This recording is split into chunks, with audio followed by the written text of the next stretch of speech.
वंदे पुरुषोत्तम। श्री श्री ठाकुर जी के भक्त श्री राम बसावन सिंह जीवननाथ जगन्नाथ के प्रथम खंड में लिखते हैं, अवज्ञा नामक एक शीर्षक है। एक दादा की कहानी जो श्री श्री ठाकुर जी के भक्त हैं, उन्हीं के बारे में। यह घटना देवघर सत्संग आश्रम ठाकुर बंगला की है। जिस समय की यह घटना है, उस समय परम दयाल श्री श्री ठाकुर अपने नवनिर्मित आवास गृह पार्लर में अवस्थान कर रहे हैं। दयाल ठाकुर का रात्रिकालीन भोग आहार ग्रहण हो चुका है। आहार ग्रहण करने के उपरांत कुछ देर तक गुड़गुड़ी का पान भी वे कर चुके हैं। अब उनके शयन की तैयारी की जा रही है। श्री श्री ठाकुर जब बिछावन पर शयन के उद्देश्य से लेट जाते हैं, तब भक्त शिष्यों में से ही कोई न कोई इनकी सैया पर ही इनके बगल में बैठकर प्रभु के कंधे से लेकर नीचे तक तलहथी द्वारा इनके दिव्य तनु को हिलाते रहते हैं। इस प्रकार से शरीर को हिलाते रहने से श्री श्री ठाकुर के देह की समस्त मांसपेशियां धीरे धीरे कुछ इस प्रकार से आंदोलित होती रहती हैं, जिससे इन्हें आराम एवं सुख मालूम पड़ता है और नींद भी कुछ ही क्षणों में आ उपस्थित होती है।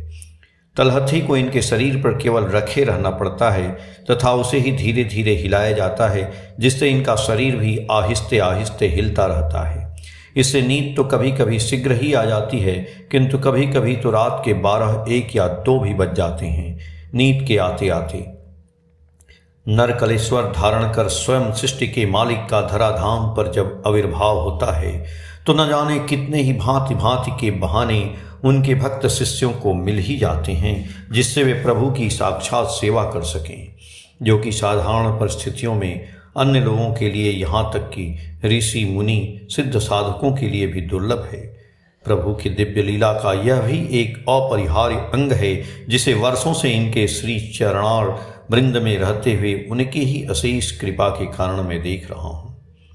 दयाल ठाकुर के शयन के समय सेवा के लिए कुछ निर्दिष्ट लोग ही नियुक्त हैं। आज की रात्रि का यह दुर्लभ सेवा का अवसर वृद्धा भक्त सेविका सुधा पाड़ी माँ को मिला है। वे श्री श्री ठाकुर की सैया पर उनके ही बगल में बैठकर प्रभु की सेवा पूर्वोक्त ढंग से कर रही हैं। आज भी दयाल ठाकुर को नींद आने में रात काफ़ी हो चुकी है। सुधा पाड़ी माँ बहुत देर से सेवारत हैं और इन पर भी निद्रा देवी का आक्रमण हो रहा है। इसी कारण से ऊँघते हुए रह रहकर ये श्री श्री ठाकुर के देह पर झुक जाती हैं। ऊँघते हुए झुककर सुधा पाणी माँ का सिर ज्यों ही श्री श्री ठाकुर के पीठ को स्पर्श करता कि झटके से वे पुनः सजग हो जाती तथा उनके शरीर को हिलाने लगती। कुछ देर तक यही सिलसिला चलता रहा। ये समस्त घटनाक्रम श्री श्री ठाकुर के ही एक वयोवृद्ध कर्मी, जो कि उस समय घर के अंदर ही उपस्थित थे, ध्यान से देखते रहते हैं। इस विषय को उन्होंने अत्यंत गंभीरता से लिया। इस गंभीरता का एहसास वहाँ उपस्थित हम सभी को तब हुआ जब इसके ही ठीक दूसरे दिन इस घटना पर उनकी विस्फोटक प्रतिक्रिया हुई। उस रात्रि के दूसरे दिन के सुबह का समय है। परम दयाल अपने शुभ्र श्वेत विशाल सैया पर पूरब की ओर अपना श्रीमुख करके विराजमान हैं। उक्त वयोवृद्ध भक्त शिष्य भी सामने ही उपस्थित हैं। सुधा पाड़ी माँ गुड़गुड़ी में तंबाकू भरकर उसके पाइप को श्री श्री ठाकुर के हाथ में दे रही हैं। ठीक उसी समय उक्त वयोवृद्ध सज्जन ने विगत रात्रि की उस घटना का उल्लेख करते हुए सुधा पाणी माँ को श्री श्री ठाकुर के सामने ही फटकारना प्रारंभ कर दिया, और वह भी कड़ी भाषा में।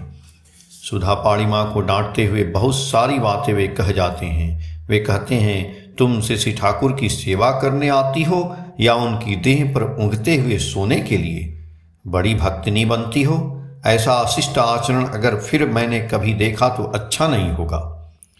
इसी प्रकार से और भी न जाने क्या क्या वे सुधा पाणी माँ से कहते रहे। सुधा पाणी माँ भी उनके इस प्रकार प्रतिक्रिया स्वरूप बोलने पर प्रत्युत्तर करती रहीं। कुछ देर तक दोनों के बीच ही जोरदार कहा सुनी होती रही। अंत में श्री ठाकुर प्रदत्त पूत दंड दिखाते हुए उक्त वयोवृद्ध सज्जन ने अत्यंत ही तिक्त भाषा का प्रयोग करते हुए सुधा पाणी माँ को डांटते हुए कहा, फिर कभी अगर सेवा करते करते शेषी ठाकुर की देह पर ऊँघते हुए देखा तो इसी लाठी से टांग तोड़ दूंगा। सभी के सामने इस प्रकार से लांछित तिरस्कृत होकर सुधा पाणी माँ रोती हुई ठाकुर घर से निकल जाती हैं। इसके बाद 1 या 2 दिन वे शेषी ठाकुर के पास नहीं आती हैं। जिस समय ये सभी घटनाक्रम होते हैं उस समय मैं भी वहाँ उपस्थित था। आज भी पार्लर में शेषी ठाकुर के निकट ही खड़ा हूँ। शेषी ठाकुर अपने सैया पर आसीन हैं तथा उनके सामने ही उक्त वयोवृद्ध कर्मी भी उपस्थित हैं। अचानक दयाल ठाकुर उक्त सज्जन की ओर अपने दृष्टि करके उनसे कहते हैं, आपने सुधा पाणी काच्छ गिए क्षमा चेनेन, आप सुधा पाणी के पास जाकर क्षमा मांग लीजिए। शेषी ठाकुर की बात सुनकर वे कहते हैं, कैनो ठाकुर, आमी तो कोनो भूल कोरी नी। क्यों ठाकुर, मैंने तो कोई गलती नहीं की है। इस पर शेषी ठाकुर कहते हैं, भूल कोरन नी तो की होए छे, गिए क्षमा चेनेन, गलती नहीं की है तो क्या हुआ, जाकर क्षमा मांग लीजिए। उक्त वयोवृद्ध सज्जन अपनी पूर्व की ही बात को पुनः दोहराते हुए कहते हैं, ठाकुर आमी तो कोनो भूल कोरी नी, ठाकुर मैंने तो कोई गलती नहीं की है। शेषी ठाकुर भी पुनः आदेश के सुर में उनसे कहते हैं, भूल करें नी तो की होए छे, क्षमा चे आसिन, आमी बोलच्छी तो, गलती नहीं की है तो क्या हुआ, क्षमा मांग आइए, मैं बोल रहा हूँ तो। इस पर उक्त सज्जन गंभीर होकर कहते हैं, ठाकुर अमार रक्ते मन दुर्बलता नहीं, जे भूल ना कोरे कारोर काच्छे क्षमा चाइबो। ठाकुर मेरे रक्त में ऐसी दुर्बलता नहीं कि गलती नहीं करके भी किसी से क्षमा मांगूं। यह अंतिम वाक्य सुनते ही दयाल ठाकुर चुप हो जाते हैं। इसके बाद वे एक शब्द नहीं बोलते हैं। शेषी ठाकुर का श्री मुखमंडल भराक्रांत हो जाता है। संभवतः अपने शिष्य कर्मी के भावी अमंगल की आशंका से वे अत्यंत चिंतित हो उठते हैं। इस घटना को यदि मैंने अपनी आंखों से नहीं देखा होता तो अचानक सुनकर विश्वास नहीं होता। इसको लिपिबद्ध करने के लिए लेखनी को शायद उठा भी नहीं पाता। सद्गुरु इष्ट पुरुषोत्तम की प्रत्यक्ष आज्ञा का ऐसा विपरीत उत्तर शायद ही कभी देखने, सुनने या पढ़ने को कहीं मिला हो। प्रभु के किसी भी इंगित, किसी भी इच्छा, किसी भी आज्ञा या आदेश का जिससे पालन हो, इसके लिए जहाँ प्राण तक न्यौछावर करने की बात है, वहीं पर उनके प्रत्यक्ष आदेश को जानते हुए भी, समझते हुए भी उसका उल्लंघन, उसकी अवज्ञा अकल्पनीय है, किसी भी धारणा के परे है।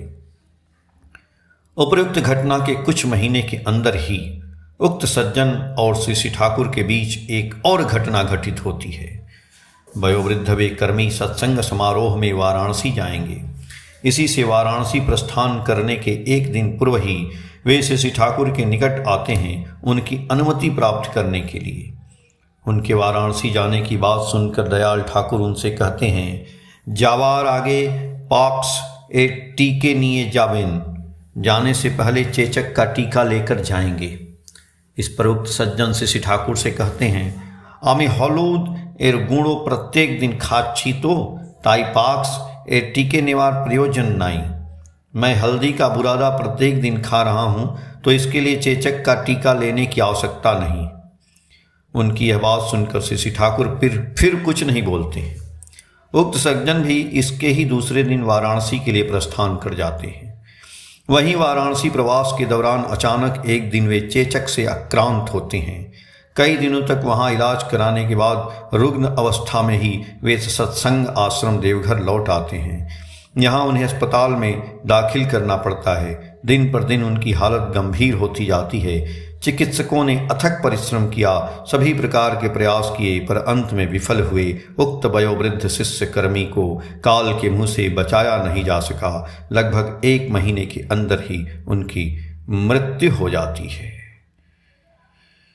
कैसी विडंबना है! मनुष्य अपनी जिस वृत्ति द्वारा जब तक अभिभूत होकर रहता है, उसकी युक्तियां एवं जीवन चलना भी तब तक उसी का समर्थन करती हैं। जीवननाथ जगन्नाथ प्रथम खंड के पेज संख्या 214, 215, 216 और 217 से। जय गुरु।